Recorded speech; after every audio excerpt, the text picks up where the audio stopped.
ராமா கிருஷ்ணா கோவிந்தா பலராமா பரசுராமா வாமனவதாரா வராகவதாரா மச்சவதாரா கூர்மவதாரா கல்கியவதாரா நரசிம்மவதாரா. ஐயா நீ அன்புள்ள ஜாதகம் பாஷுள்ள ஜாதகம் இறக்குள்ள ஜாதகம் மொத்த உதவி ஜாதகம் உங்களுக்கு வந்து போன 2 பொண்ணு ரெட்டை பிறவி ஒரு பையன் மொத்தம் 3 குழந்தை கணவன் மனைவி மொத்தம் 5 பேரு.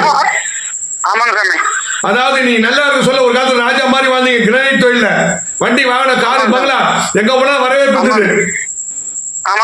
ஒரு காலத்துல வந்து உன்னை பிடிக்க முடியாது, கையில பிடிக்க முடியாது. அந்த நிலைமைக்கு ஓடு முண்டு வந்தீங்க. இப்ப வந்து போன அப்படியே சரிஞ்சு போச்சு. எல்லாத்தையும் தோத்துட்டீங்க. வாகனம் கட்ட முடியும், வண்டி கட்ட முடியும், நகை கட்ட முடியல.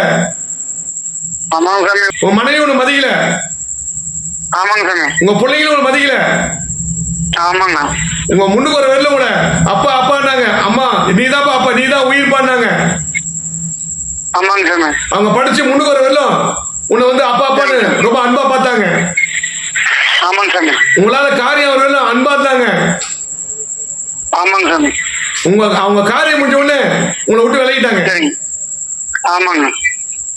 சுபாரி விட்டு விலகிட்டாங்க. எல்லாம் அவங்க குடும்பம் ஆகி போச்சு.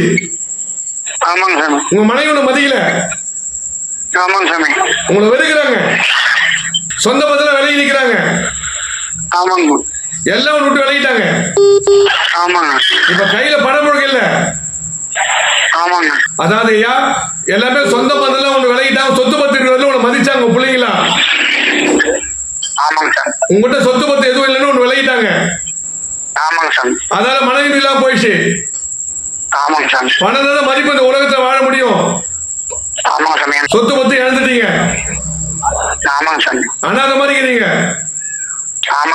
உங்களுக்கு யாரும் ஆலோசனை சொல்ல ஆள் இல்ல. உங்களுக்கு உதவிப்படுறதுக்கு ஆள் இல்ல. இப்போ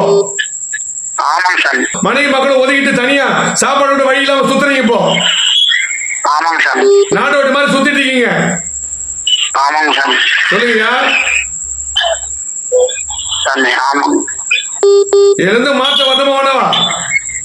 கண்டிப்பா ஒரு நல்ல மாற்றம் நீங்க பண்ணி கொடுத்தீங்கன்னா கடவுளுக்கு சமமா நாங்களே கடவுளவே மகிழ்ச்சிலாம்ப்பா பண்றேன்.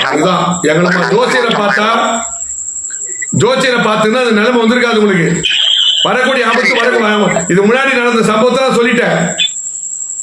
இந்த பிரச்சனை எல்லாம் தீர்ந்து மனைவி மக்கள் மதிச்சு பிள்ளைங்களை மதிச்சு உங்க குடும்பத்துல ஒருத்தர் சேர்த்துக்கின்னு ஜனவசியம் பண்ணி மக்கள் வசியம் பண்ணி மனைவி மக்கள் வசியம் பண்ணி பிள்ளைங்க வசியம் பண்ணி உங்க குடும்பத்தை மீண்டும் ஒன்னா சேர்க்கணும். சேர்க்கணுமா இல்லையா?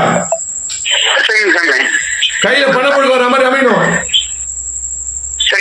இழந்த தொழிலை மீண்டும் பெறணும். நல்ல நிலைமையை மாத்தி தரும் போதுமா? மாத்தி தரணும் சாமி. சரி நன்றி வணக்கம் வச்சுட்டுமா? சரிங்க சாமி.